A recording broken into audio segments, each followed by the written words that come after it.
الحمدللہ رب العالمین والصلاة والسلام علی حبیبہ محمد وآلہ وصحبہ اجمعین اما بعد فاعوذ باللہ من الشیطان الرجیم بسم اللہ الرحمن الرحیم ان اللہ لا یستحیی ان یضرب مثلا ما بعوضۃ فما فوقها فاما الذین آمنوا فیعلمون انہ الحق من ربہم واما الذین کفروا فیقولون ماذا اراد اللہ بہذا مثلا یضل به کثیرا ویہدی به کثیرا وما یضل به الا الفاسقین اللہم سبحانک لا علم لنا الا ما علمتنا انک انت العلیم الحکیم مولایا صلی وسلم دائما ابدا علی حبیبک من زانت بالبصر وعزیز سامعین کرام السلام علیکم ورحمۃ اللہ وبرکاتہ۔ ارشاد باری تعالیٰ ہے یقیناً اللہ مچھر یا اس سے بڑی کسی شے کی مثال دینے سے نہیں شرماتے۔ ہاں پس جو مومن ہیں وہ جانتے ہیں کہ ان کے پروردگار نے حق کہا ہے، یعنی سچی بات اور برموقع ہے، اور جو کافر ہیں تو وہ کہتے ہیں کہ اس مثال سے اللہ کی کیا مراد ہے۔ اکثر لوگوں کو وہ اس سے گمراہ کرتے ہیں اور اکثر کو اس سے ہدایت بخشتے ہیں، اور وہ اس سے صرف نافرمانوں کو گمراہ کرتے ہیں۔ قرآن کریم میں یہیں جو متصل آیات کریمہ ہیں جہاں منافقین کی مثال بیان فرمائی گئی ہے، وہاں بارش، گرج چمک، اندھیرا، بینائی مثالیں بیان فرمائی گئیں۔ پھر قرآن کریم میں متعدد جگہ اور ایسی مثالیں بیان فرمائی گئی ہیں جہاں جیسے کسی غلام کے حوالے سے بات ہو، ملکیت کے حوالے سے بات ہو، پھر مکھی کا ذکر اور مکڑی کے جالے تک کا ذکر قرآن کریم میں بیان فرمایا گیا۔ تو کفار جب یہ اعتراض کرتے کہ اللہ کریم جو اتنی بلند شان ہے جس ہستی کی، وہ اتنی باریک مثالیں جو ارشاد فرما رہے ہیں، تو یہ کیا ہے؟ یعنی وہ قرآن کریم کا انکار کرنے کے حوالے سے مختلف پہلو اختیار کرتے تھے، حجتیں کرتے تھے، طنز کرتے تھے، اعتراض کرتے تھے۔ تو یہاں اللہ کریم نے جواباً ارشاد فرمایا کہ ان اللہ لا یستحیی ان یضرب مثلا ما بعوضۃ فما فوقها، فرمایا یقین اللہ مچھر یا اس سے بڑی کسی شے کی مثال دینے سے نہیں شرماتے۔ اب اس مثال میں دو پہلو، ایک تو جب اس مثال پر بات کریں گے کہ مچھر سے یا اس سے بڑی شے، تو یہ دو معنوں میں بات آئے گی۔ ایک کہ مچھر کو اگر حقیر سمجھا جائے، کم سمجھا جائے، تو اس سے بڑی مثال کسی شے کی آ سکتی۔ پھر مچھر کی باریکی یا کمزوری یا نحیفی کو لیتے ہوئے اس سے مزید کوئی باریک شے اس کی مثال بھی ہو سکتی، چونکہ کارگاہ حیات میں اتنی باریک مخلوق ہے آج تک جو ثابت بھی ہو چکی ہے، جسے انسانی آنکھ نہیں دیکھ سکتی، اور اس کے لیے متعدد سے ایجاد کیے گئے ہیں، تو وہ ان جرثوموں کو دیکھتے ہیں۔ تو حیاتی عمل کس باریکی تک ہے اس کا اندازہ تاحال ممکن نہیں ہے۔ تو قرآن کریم نے یہاں جو ارشاد فرمایا مچھر یا اس سے بڑی کوئی شے، تو دونوں طرف کی بات، اگر مچھر سے باریکی کی طرف بات لی جائے تو بھی بے شمار اور آگے ایسی مخلوق ہے جس کی مثال دی جا سکتی ہے، اور اگر مچھر کی مثال اللہ کریم نے کہیں ارشاد فرمائی تو اس سے بڑی شے کی بھی وہ مثال ارشاد فرما سکتے۔ پھر اس کا دوسرا پہلو کہ جو مثال جس موقع پر دی جاتی ہے، تو کسی شے کی جو مثال ہوتی ہے اس شے سے جس شے کو مخاطب کیا جائے اس کی اہمیت یا اس کی حیثیت کا اندازہ ہوتا ہے۔ حدیث شریف میں آتا ہے کہ نبی کریم صلی اللہ علیہ وسلم نے ارشاد فرمایا کہ اللہ کریم کے نزدیک دنیا کی حیثیت اگر ایک مچھر کے پر کے برابر بھی ہوتی تو کافر کو چلو بھر پانی نصیب نہ ہوتا۔ اب حدیث شریف میں دنیا کی مثال جو ہے اسے مچھر کے پر سے بھی مشابہت نہیں دی گئی کہ ایک طرف مچھر کا پر اگر اس کے برابر ہوتی کل دنیا، اس میں سے جو چلو بھر پانی ہے وہ بھی کسی انکار کرنے والے کو نصیب نہ ہوتا۔ اب مچھر کا پر سوچیں، پھر اس کے مقابل پوری دنیا رکھیں، پھر اس پوری دنیا میں سے ایک چلو پانی کا اٹھائیں تو کتنی مثال وہ کمزور ہوتی چلی جائے گی، کیونکہ یہ عارضی اور فانی حصے ہیں اور آخرت ابدی حصے ہیں جہاں نتائج ہیں۔ تو جب اس مثال کی ذات اور اس کی باریکی، اس کی بنت، اس کی تخلیق میں آپ جا کر، اب یہ ایک تیسرا پہلو، اس کے تخلیقی حصوں پر جا کر آپ تحقیق کریں گے تو یہ باریک مخلوق، اس کا پورا ایک نظام حیات ہے، اور اگر لگ بھگ 24 گھنٹے اس کی عمر ہے تو اس میں تخلیقی مراحل سارے پورے ہوتے ہیں۔ اس کی افزائش ہے، پیدائش سے افزائش ہے، افزائش سے پھر اس کی صحت بیماری ہے، اپنی پوری اڑان بھرنے تک کی قوت ہے، پھر ضعیفی ہے، تو صحت بیماری کے ساتھ پھر موت و حیات کا ایک پورا نظام۔ پھر یہ ایسی مخلوق ہے اور اتنی باریک میں اس کی کندہ کاری ہے، اس جیسی شے تمام جدت کے باوجود قاصر ہے انسان کہ اس کا ایک پر جیسے کوئی شے جو ہے وہ بنا سکے۔ ایک مکھی کی مثال قرآن کریم میں بیان فرمائی گئی اور فرمایا گیا کہ یہ جو عابد و معبود ہیں اتنے کمزور ہیں اور ایسے گئے گزرے ہیں کہ یہ مکھی کا بنانا تو کجا، پیدا کرنا تو کجا، مکھی کوئی شے لے کر اڑ جائے تو یہ اسے واپس لینے سے قاصر۔ اب اس مکھی کو دیکھیں کہ اس مکھی کی ایک آنکھ، آج جتنی جدید یہ ٹیکنالوجی ہم دوربین کے حوالے سے ایجاد ہو رہی ہے اور خوردبین کے حوالے سے ایجاد ہو رہی ہے، یعنی جس سے دیکھنے سے متعلق چیزیں ہیں، اس میں اس آنکھ پر بیسک جو ہے تحقیق اس کا بھی حصہ شامل ہے۔ آج ہمیں بتایا جاتا ہے کہ 360 کیسے دیکھنا ہے۔ آج جتنے یہ حفاظتی کیمرے ہیں، پہلے شروع میں ان کی ایجاد ایسی ہوتی تھی کہ جس طرف رخ ہے اس طرف دکھاتے تھے، اب جہاں کیمرہ لگا ہو تو اس کا پورا وہ جو 360 کی ویو ہے، 360 ڈگری کا جو اس کا ویو ہے یا دیکھنا ہے، وہ سارے جگہ کو دکھا رہا ہوتا۔ تو اس باریک مخلوق مکھی کی ایک آنکھ میں جتنا نظام دیکھنے کا ساری جدت قاصر ہے کہ اس کے مقابل کوئی شے بنا سکے، چونکہ یہ تخلیق اللہ کریم کی ہے اور اللہ کریم نے جو شے پیدا فرمائی ہے وہ بے مثل و بے مثال ہے، وہ خالق ہے۔ اب مخلوق جب کسی شے کے ترتیب میں آتی ہے تو اصل وہ جو ہے وہ ایجاد نہیں کرتی، اصل جو تخلیق ہے وہ اللہ کریم کی ہے۔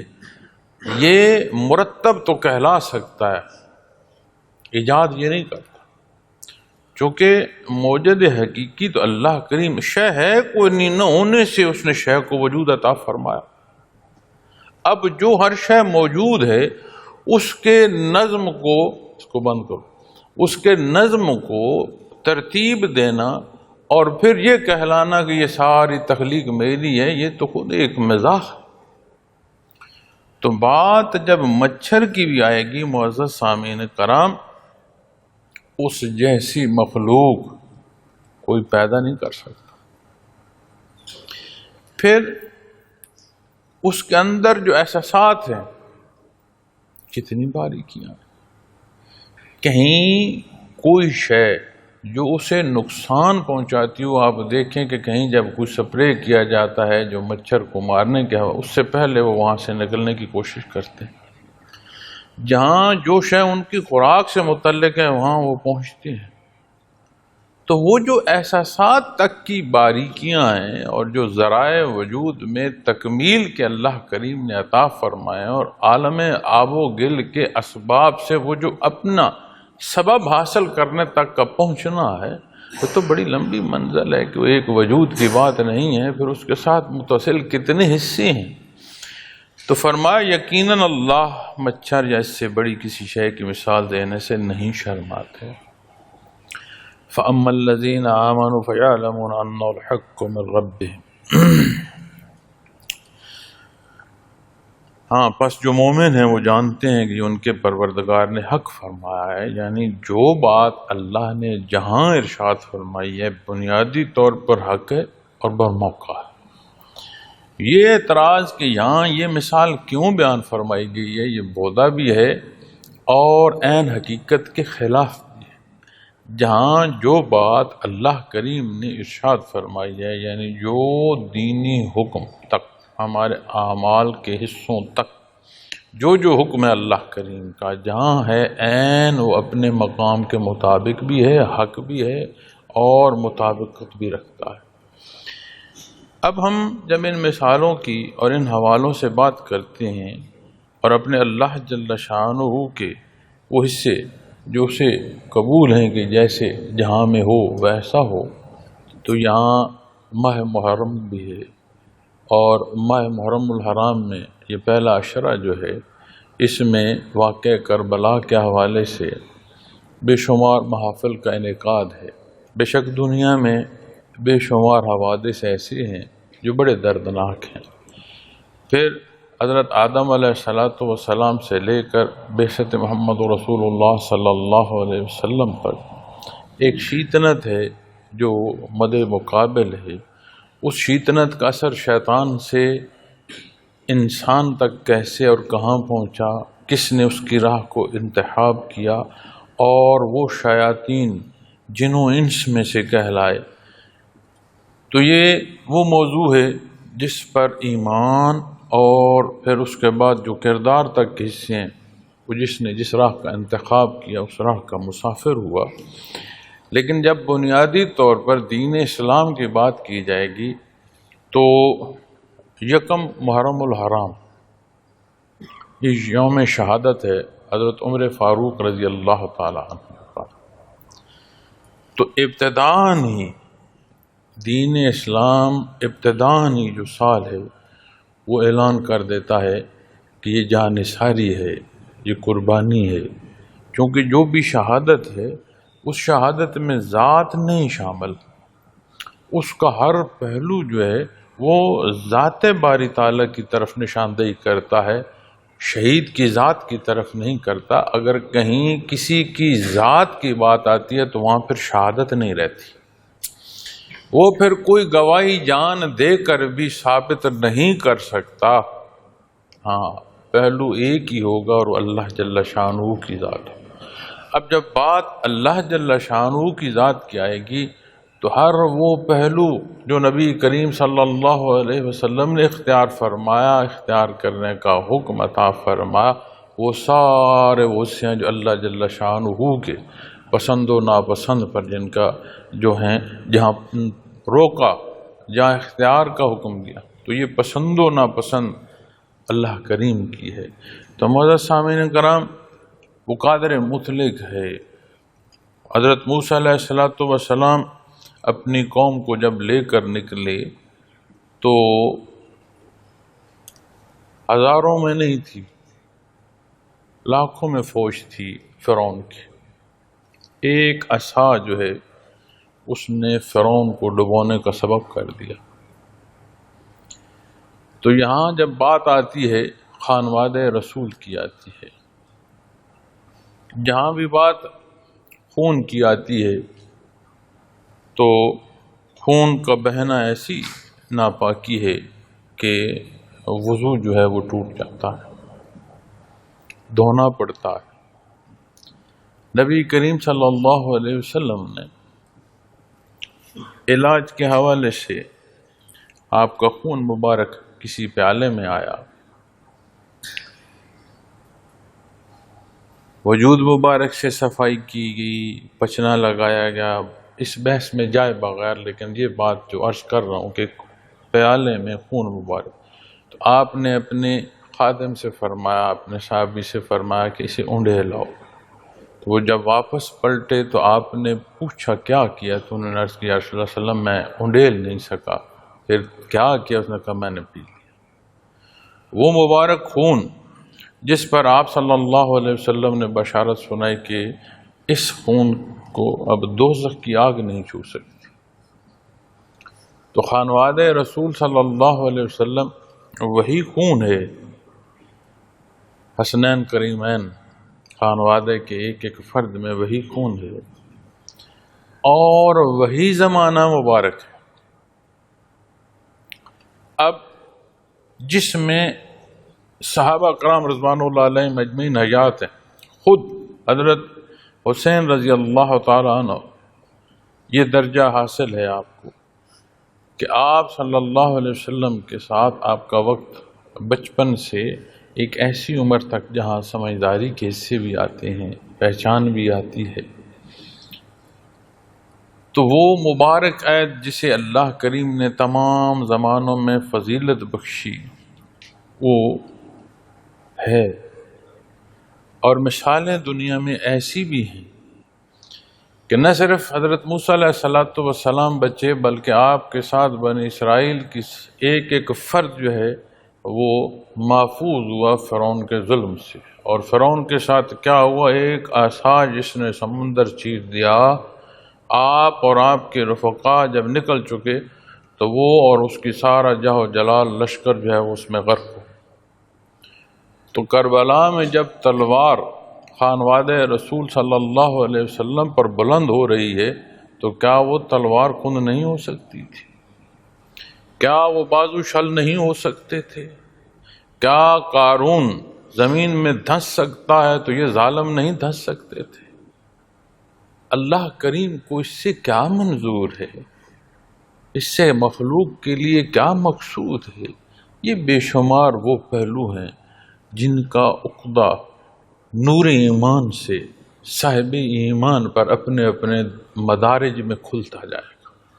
حضرت جی رحمۃ اللہ تعالی علیہ نے جب اس موضوع پر جب بھی بات کی تو آپ نے اس سوچ پر اپنی بات کا اختتام فرمایا کہ ایک سوچ ہے جسے آپ حسینیت کہتے ہیں، ایک سوچ ہے جسے آپ یزیدیت کہتے ہیں، اور یہ جو کرب و بلا کی حقیقت ہے یہ وہاں نہیں ختم ہو، یہ ایسا حصہ ہے جو ہر انسان کے سینے میں بپا ہے، وہ کس راہ کا انتخاب کرتا ہے۔ دنیا ہمارے نزدیک بہت شے ہے، اسی کے لیے ہم دوڑ رہے ہوتے ہیں، بھاگ رہے ہوتے ہیں، پڑھنا لکھنا، علوم کا جاننا، سارے میں کثرت جو ہے کثیر طور پر جو ہمارا مقصد ہوتا ہے پھر یہی دنیا ہوتی ہے۔ اگر یہی سارا کچھ ہوتا تو پھر یہ ہو نہیں سکتا کہ خانوادہ رسول پر کوئی تلوار بلند ہوتی، وہ مبارک خون ریت کی نظر ہوتا، وہ معصوم زندگیاں اس کے نام پر قربان ہوتی، پھر ایسا نہ ہوتا۔ اب اس قربانی کو کس درجے کی شرف قبولیت نصیب ہوئی؟ ہم تو اتنے کمزور اور خطا کار ہیں، اللہ کریم ہمیں خیر و عافیت سے لے جائے، یہ روز محشر بھی ہم قاصر ہوں گے، اللہ ہمیں ایمان سے لے جائے اور اپنی رحمت میں رکھے، پھر بھی ہم قاصر ہوں گے ان بلندیوں کو سمجھ سکیں جو اللہ کریم نے اپنی ان ہستیوں پر بلندیاں عطا فرمائی۔ ہمارے نزدیک تو فتح و شکست کا معیار دنیا ہے، یہ شب و روز ہے، لیکن اس کی حقیقت تو آپ صلی اللہ علیہ وسلم کا فرمان ہے کہ جو مچھر کا پر ہے اس جتنی بھی نہیں۔ تو پھر جب بات واقع کربلا کی آئے گی تو یہاں تو مثال مچھر کی دی گئی ہے، پھر مثال مخلوق خدا کو خانوادہ رسول سے اللہ کریم نے عطا فرمائی، اور ہم ہیں کہ ہم ماہ مبارک ربیع الاول آتا ہے تو خوشی مناتے ہیں، ہم اسے عید کا سماں سمجھتے ہیں۔ اسی طرح محرم الحرام کی بات آتی ہے تو واقع کربلا پر ہم جگہ جگہ سبیلیں لگاتے ہیں، جگہ جگہ محفل کا انعقاد کرتے ہیں، باہم تضادات میں آ کر تکرار اور فساد تک جاتے ہیں، اور امن و امان کے لیے افواج اور ادارے جو ہیں ان کو لگانا پڑتا ہے۔ کاش، اے کاش ہم حضرت حسین رضی اللہ تعالیٰ عنہ کی وہ 54 سالہ زندگی دیکھیں جسے آپ نے بسر فرمایا، وہ بچپنے سے لے کر عمر کی اس پختگی تک انداز حیات دیکھیں، انداز تخاطب و تکلم دیکھیں، بیان دیکھیں، بیٹھنا اٹھنا دیکھیں۔ وہ حضوری جو آپ کو در اقدس سے نصیب ہوئی، وہ تعلق مع اللہ کی طرف جو مخلوق کے لیے رہنمائی کے اسباب میں وہ زندگی کے پہلو دیکھتے، تو یقیناً فساد پیدا نہ ہوتا۔ ہم اللہ اور اس کے حبیب کی پسند پر قربان تو ہو جاتے، لیکن ہم فساد پیدا نہ کرتے۔ ضرورت پیش نہ آتی کہ مخلوق جمع ہو اور امن و امان جو ہے اسے قائم رکھنے کے لیے اپنی طاقت کا استعمال کرتے، کیونکہ وہ کیفیت اور حال جو ہر ایک کے سینے میں ہے کرب و بلا کی، وہ اسے ایمان کا وہ شرف بخشتی کہ وہ جانشاری کی راہ کو اختیار کرتا۔ پھر اس واقعے میں بے شمار روایات اور کثیر روایات ایسی ہیں جس کا راوی نہیں سمجھ آتا۔ ایام کے حوالے سے بھی آراء مختلف ہیں، لیکن یہ یقینی بات ہے محرم الحرام ہے جس میں واقعہ کربلا پیش آئے، یہ یقینی بات ہے کہ حضرت حسین رضی اللہ تعالی خانوادہ رسول نے ایک عظیم قربانی دی، یہ یقینی بات ہے کہ اعتراض کیا تھا، دونوں طرف کلمہ گو تھے، اعتراض کیا تھا کہ انکار یہ نہیں تھا کہ ایمان کی جو بنیادیں اس میں کوئی اختلاف تھا، ایسی بات بھی نہیں تھی۔ عبادات یا احکامات میں کوئی ایسی بات تھی کہ جو عبادات کے پہلو ہیں ان میں کچھ حلال کو حرام کر دو اور حرام کو حلال کر دو، یہ بات۔ جہاں بات امارت کی آ رہی تھی، جہاں بات ذات کی آ رہی تھی، وہاں وہ پہلو داخل تھے جہاں مرضیات ذاتی تھی، مرضیات ذاتی باری تعالیٰ نہیں تھی، تو آپ نے بیعت نہیں کی۔ پھر شاہ سے زیادہ شاہ کے حواری جو ہوتے ہیں وہ اپنے معاملات میں، اپنے لالچ میں، اپنے بچاؤ میں، چونکہ وہی اہل کوفہ سارے فساد کی جڑ تھے، وہ خطوط جو آپ رضی اللہ تعالیٰ عنہ کو لکھے گئے وہ سارے آپ کے پاس موجود تھے، وہ ثبوت تھا کہ وہ کیا رہا ہے۔ لیکن یزید کی وہ پسند جو تخت کے لیے تھی، جو قوت کے لیے تھی، جو امارت کے لیے تھی،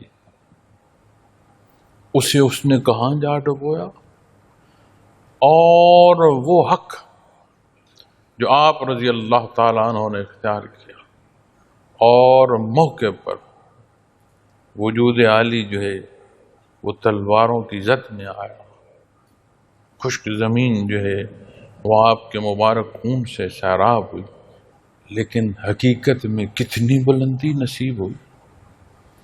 تو آج جب ہم بات کرتے ہیں، یہیں اسی مثال سے بھی میں نے عرض کی کہ دنیا تجھے اللہ نے ایک مچھر کی جو مثال ہے وہ بھی بیان فرمائے، اور اپنی مقرب ترین ہستیوں میں سے اپنے مقرب بندوں کو بھی اس کے حکم پر قربان ہوتا دکھایا۔ اور کیا چاہتے ہو، اور کیا سمجھنا چاہتے ہو؟ پھر جو دوسرا پہلو ہے اس سارے حق کے بعد جب اگلی بات آئے گی تو پھر مشکل ہو جائے گا۔ تو آج بھی جب ہم اسلامی حوالے سے ایام کی خوشی یا اس کا اظہار فرماتے ہیں تو حدود و قیود انہی کا سمجھنا۔ مجھ سے کسی نے ایک دفعہ سوال کیا کہ آپ کا شعبہ بھی تصوف ہے اور آپ کو کوئی وجد کی ایسی کیفیت جس میں کوئی دھمال ڈالا جائے، صوفیانہ کلام ہو، ایسا نہیں دیکھا۔ تو میں نے ان سے عرض کی تھی، میں نے کہا صاحب کلام کی یہ صورت میں نے بھی تاریخ میں نہیں پڑھی، کہ جس کلام پر تم دھمال ڈال رہے ہو، جس کا کلام ہے، کیا اس نے بھی یہی کچھ کیا تھا؟ میں نے کہا تاریخ میں میں نے یہ نہیں دیکھا، تم نے ہم میں نہیں دیکھا، ہم نے تاریخ میں نہیں دیکھا۔ تو بات جب ان ایام کی آئے گی تو وہ کون سی اظہار محبت ہے، وہ کون سا مخلوق کی پیاس بجھانا ہے جس پر اس وقت کی نماز، فرض نماز جو ہے اسے قضا کر دیا جائے، فوت ہو جائے، نہ پڑھی جائے۔ وہ کون سا اظہار محبت ہے جو ہمارے اندر حلال اور حرام کی پہچان پیدا نہ کرے؟ وہ کون سا اظہار محبت ہے جو ماں باپ کا مقام ہے نہ اس کی سمجھ آنے دے، نہ اولاد کے حقوق کی، ان کی تربیت ہم کیا کر رہے ہیں، ہمارے بعد وہ کیا کریں گے؟ وہ کون سی محبت ہے جو ہمیں غلط اور صحیح کی پہچان جو ہے اس سے عاری رکھے؟ تو معزز سامعین کرام، ایسا نہیں ہے معاملہ یہاں کا کہ مثال کو زیر بحث لاؤ اور خود بیٹھے رہو، نہیں، اس مثال سے سبق حاصل کرو، اپنی راہ کا تعین کرو اور پھر اس راہ کو دیکھو، حق ہے اس پر اپنا قدم اٹھاؤ، اپنے حصے کا، اپنی فرصت کا استعمال اس جائز رستے پر کرو۔ یہی سبق ہے ماہ مبارک محرم الحرام کا، اور یہی اظہار خوشی کی جو ہے وہ ہمیں حاصل ہوگا ماہ مبارک ربیع الاول کا۔ ہاں، اس سے آگے پیچھے کیسے کیسے بدبخت ہوئے، وہ بھی تو بدبخت تھے جنہوں نے یہ ظلم ڈھایا، وہ بھی تو بدبختی کی ابتدا تھی جہاں عمارت کا لالچ آیا، پسند ذاتی چاہیے گی۔ تو آج ہم بھی اگر اسی راہ کا انتخاب کریں گے انجام پھر ویسا ہی ہوگا۔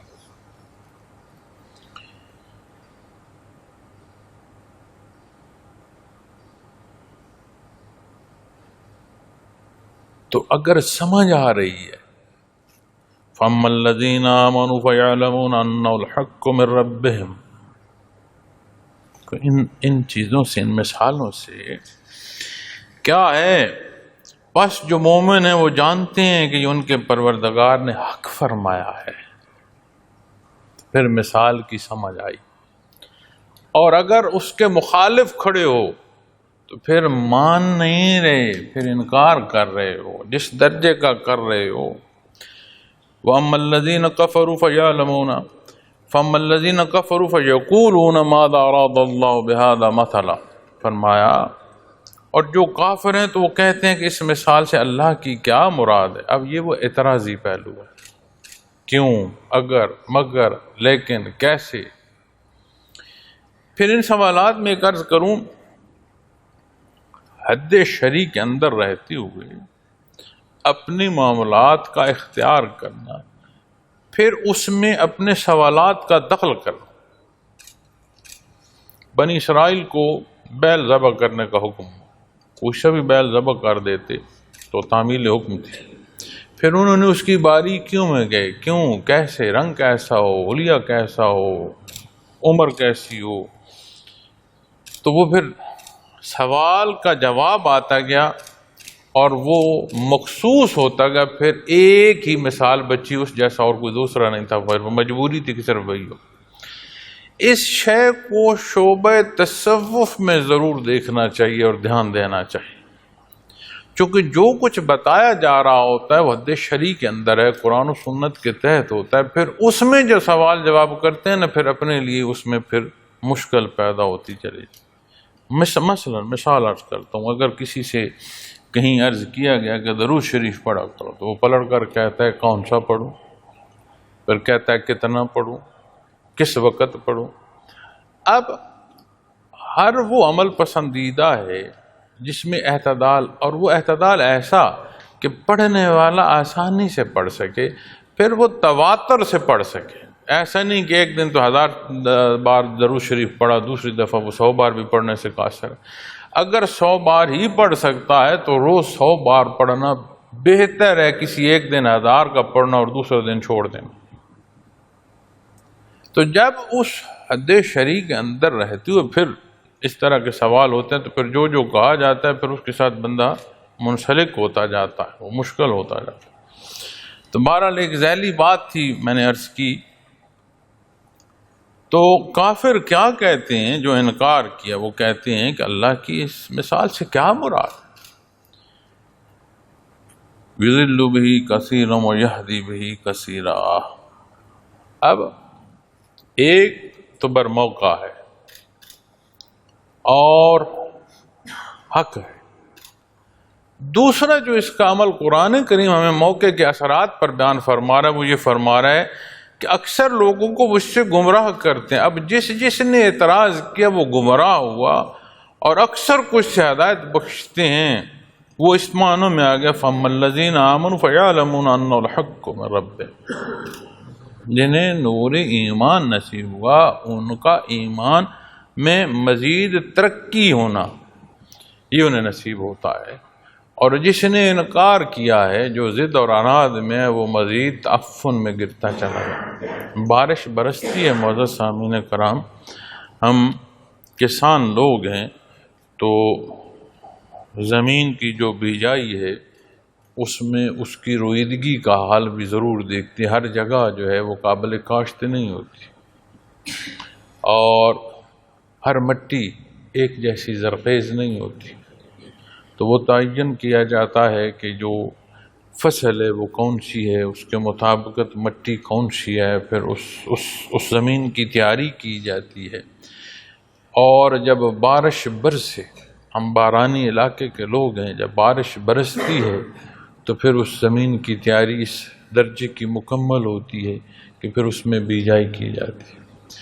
اب اسی مثال کو دیکھو، جس طرح کی زمین ہے بارش کے برسنے کے بعد اس طرح کا نتیجہ مرتب ہوتا ہے۔ کہیں غلاظت ہے، ڈھیر ہے، گندگی ہے، بارش تو وہاں بھی برسی۔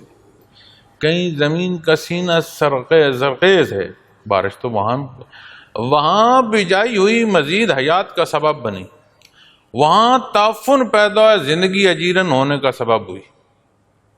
تو اسی طرح جو یہ زمین ہے، جو قلب انسانی ہے، اسے ہم نے کہاں پہنچا دیا؟ بری سوچ، برا عمل، دین حق سے ہر ایک تجاوز جس درجے کا بھی ہے، وہ ایک گندگی ہے، غلاظت ہے، خرابی ہے، اور وہ ہم جمع کرتے ہیں۔ ہر غلط عمل جو ہے، ہر سوچ سے غلط عمل کے جو اثرات ہیں وہ قلب پر جمع ہوتے رہتے ہیں۔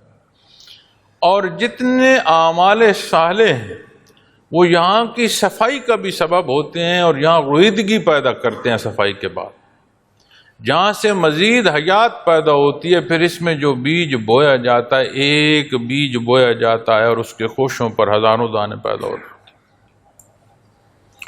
تو جب بات دین کی آئے گی، تو جب دینی حکم آئے گا، تو اس کے مقابل جب بات دیکھیں گے تو پھر مقابل وہ آئے گا جہاں تعفن ہوگا، تحت اسے نصیب ہوگا، جہاں رویدگی ہوگی، جہاں ماننا ہوگا، اقرار ہوگا، غیر مشروط بات ہوگی۔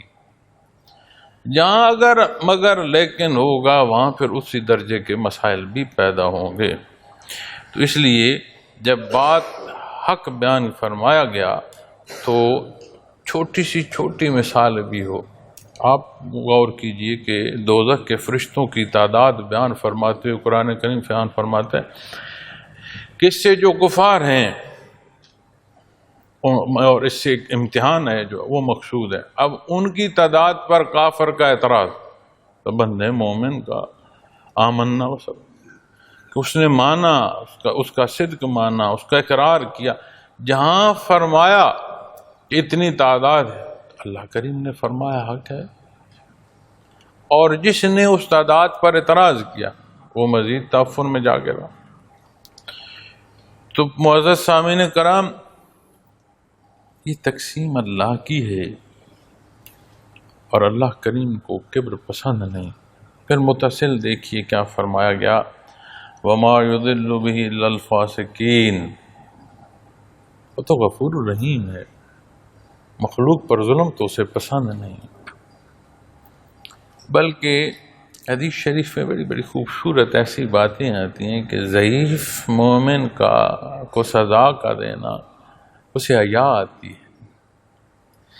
حدیث شریف میں میں دیکھ رہا تھا کہ مومن بندے، مومن جو موت سے بھاگتا ہے، تکلیف محسوس کرتا ہے، اس نے جو اس موت کی تلخی سے گزرنا ہے اسے اللہ کریم محسوس فرماتے ہیں۔ اس کے اتنا کرم اور احسان اپنے اللہ کا اپنی مخلوق کی طرف۔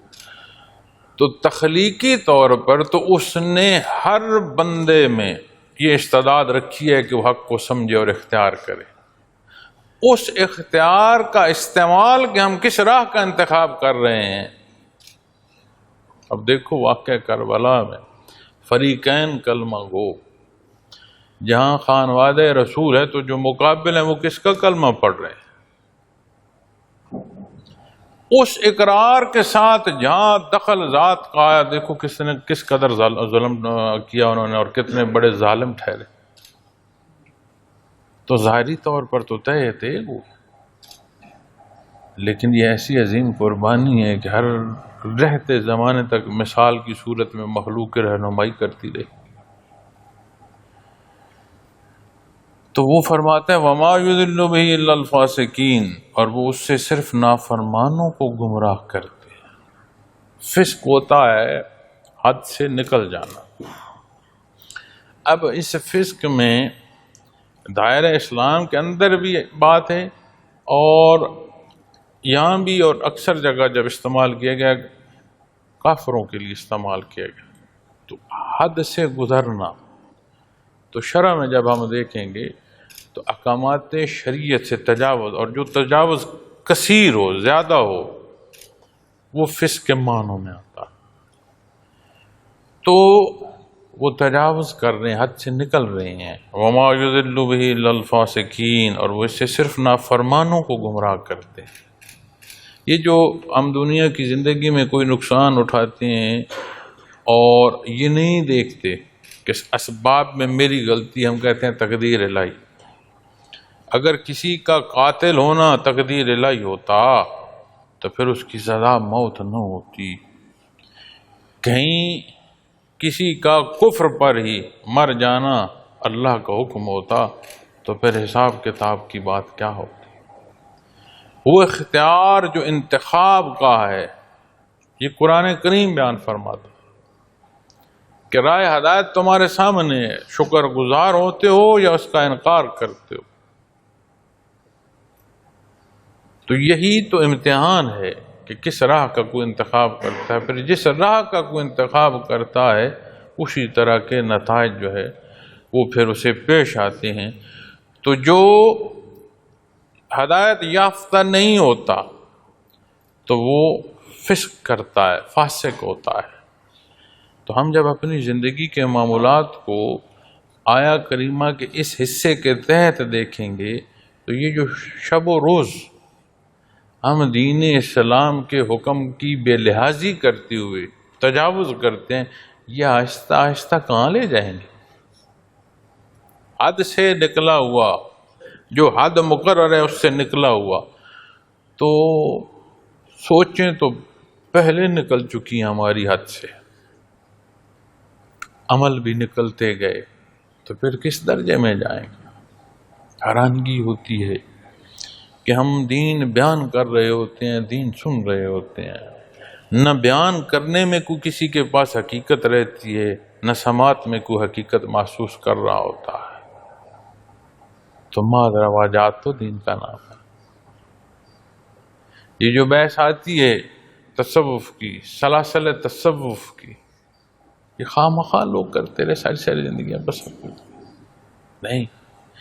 یہ انتہائی قیمتی لمحات ہیں زندگی کے، ایک ایک لمحہ، ایک ایک سانس قیمتی ہے۔ اب جس دن اس کے قیمتی ہونے کا احساس ہوگا وہ دن پھر اس سانس کے اس شمار میں نہ ہوگا جہاں اللہ کی یاد اس کے ساتھ منسلک کی جائے۔ وہاں پھر فرصت نہیں ہوگی کہ عمل صالح اختیار کیا جائے۔ پھر جو کچھ ہے موت کی سختی سے جب کوئی گزرے گا تو عمل کی کتاب بند کرتا ہوا گزر جائے گا۔ تو ہم تو کمزور لوگ ہیں، مقابل آنے کی بجائے، اعتراضات اٹھانے کی بجائے ماننے کی طرف، صدق دل سے ماننے کی طرف چلنا ہوگا۔ پھر اس محرم الحرام کے مہینے میں یہ دیکھنا ہوگا کہ ہم رواجات کی نظر ہوتے جا رہے ہیں اور خود ماننے کی حقیقت سے ہیں بیگانہ ہوتے جا رہے ہیں، کہیں ایسا تو نہیں۔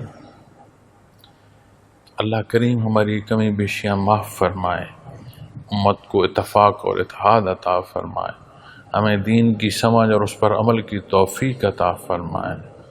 وآخر دعوانا الحمدللہ رب العالمین۔